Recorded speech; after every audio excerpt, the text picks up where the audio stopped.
हम इंग्लिश में कुछ ऐसे शब्दों का इस्तेमाल करते हैं जो थोड़े कंफ्यूजिंग होते हैं, पर अच्छी इंग्लिश बोलना सीखने के लिए हमें उन शब्दों को समझना बहुत ज़रूरी है। वर्ड्स जैसे कि come on, knock it off, gotta, gonna और ऐसे ही कुछ और वर्ड्स के बारे में आज हम सीखेंगे। उनका इस्तेमाल एक सिंपल और इनफॉर्मल इंग्लिश कम्युनिकेशन में किस तरीके से किया जाता है। तो चलिए देखते हैं और समझते हैं आज के इस वीडियो में। Let's get started.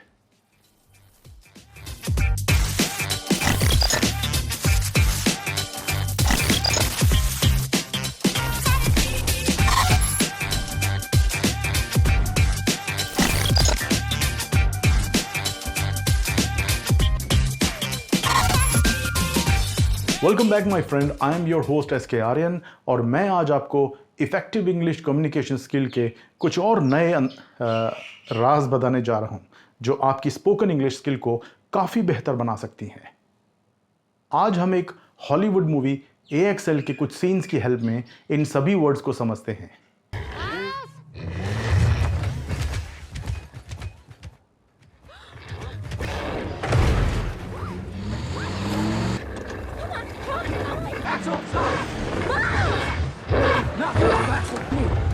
Come on, you gotta calm down, all right, buddy? She's a friend, all right? Friend. Come on जब हम यूज़ करते हैं तो इसका मतलब हमेशा ये नहीं होता कि आ जाओ या इधर आओ। कई बार किसी को एनकरेज करने के लिए भी होता है, या फिर किसी को बोलना होता है थोड़ा जल्दी करने के लिए, किसी को कुछ सख्ती से पूछना होता है, तो वहाँ पर भी हम कम ऑन का इस्तेमाल कर सकते हैं। Let's see some examples here. Come on, you can do it, किसी को एनकरेज करने के लिए।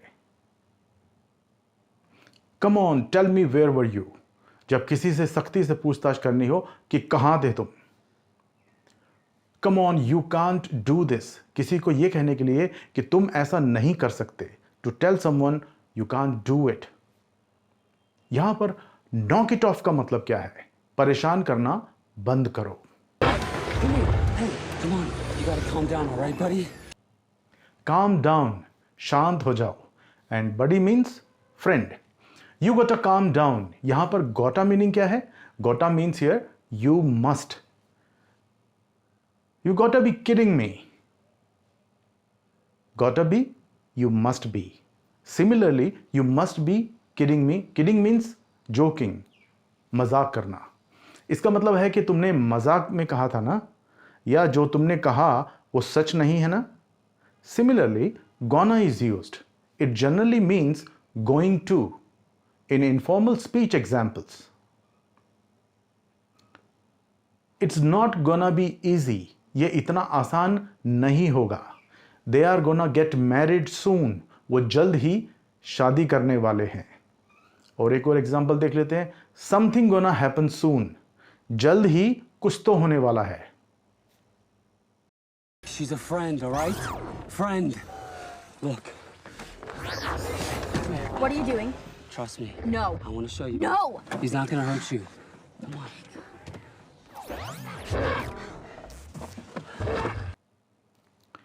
She is a friend. All right? ये फ्रेंड है, ठीक है? Trust me. विश्वास करो। I wanna show you, यहां wanna का मतलब क्या है? I want to. ओके इसका मतलब want a भी हो सकता है, जैसे कि I want a glass of water. He's not gonna hurt you. Come on. Look, Axel, friend, okay? This is Sarah, and we like Sarah, all right?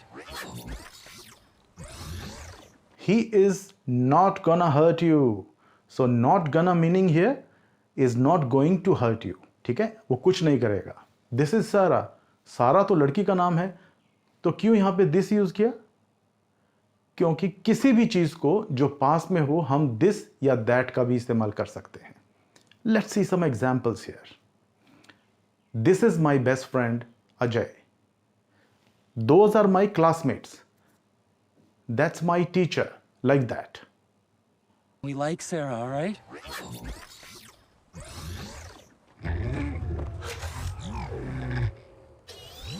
Good boy. You can talk to it. You can talk to it. तुम इससे बात कर सकते हो। इसमें notice करना, उसने ये नहीं कहा क्या तुम उससे बात कर सकते हो।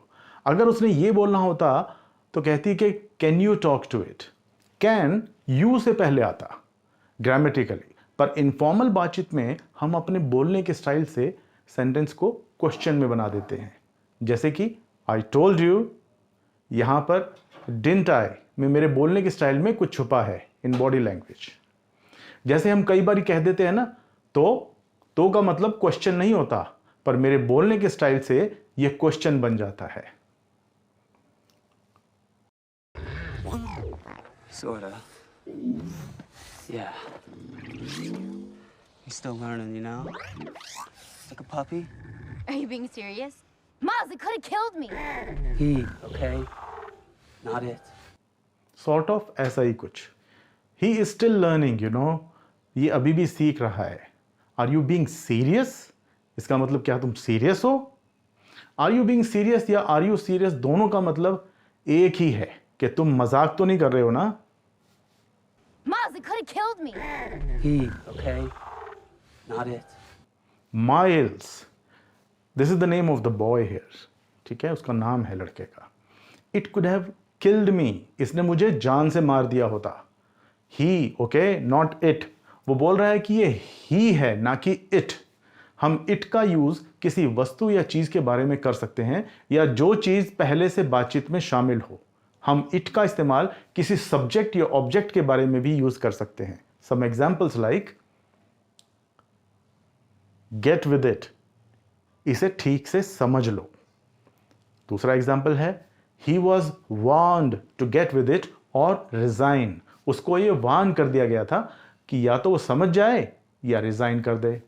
आई am going to buy it soon, मैं इसे जल्दी ही खरीदने वाला हूं। और एक एग्जाम्पल और है, he is getting it tomorrow, वो इसे कल ला रहा है। What is it and how is it and where is it, ठीक है। याद रखें, इस वीडियो के बाद में हमने आपको कुछ प्रैक्टिस के सेंटेंस भी दिए गए हैं। उस लिंक पर जाएं और इन्हीं सभी सेंटेंसेस को बोलने की प्रैक्टिस करें, क्योंकि याद रखें, इंग्लिश प्रैक्टिस के बिना आप इंग्लिश नहीं सीख सकते बोलना। आज के इन सभी वर्ड्स में किसी एक वर्ड का सेंटेंस बनाकर नीचे कमेंट में लिखें, और अगर कोई डिफिकल्टी या कोई डाउट है तो मैसेज जरूर करें। टिप ऑफ द डे, ये बात आपको समझनी पड़ेगी कि इंग्लिश बोलना, सुनकर समझना और इंग्लिश लिखना पढ़ना अलग अलग चीज़ें हैं। आप देखेंगे जहाँ पेरेंट्स घर पर इंग्लिश में बात करते हैं, वहाँ पर कई बार छोटे छोटे बच्चे बड़ी अच्छी अंग्रेज़ी बोल लेते हैं, मगर छोटे होने की वजह से उन्हें इंग्लिश में पढ़ना लिखना तो नहीं आता, पर अपने घर में वो बेसिक इंग्लिश की सहायता से अपने पेरेंट्स से आसानी से बात कर लेते हैं। करेक्ट। इंग्लिश बोलना सीखना इतना मुश्किल नहीं है, पर उसके लिए बोलने की प्रैक्टिस ज़रूरी है। ये एक स्किल टाइप है जो प्रैक्टिस से ही आ सकती है। जैसे हम ड्राइविंग सीखते हैं, कोई कराटे या कोई म्यूजिकल इंस्ट्रूमेंट सीखते हैं, जैसे कि गिटार या पियानो, एक दिन में तो नहीं सीख सकते, राइट। करेक्ट। तो चलिए, तुमसे जल्दी फिर मिलूंगा, तब तक के लिए गुड बाय।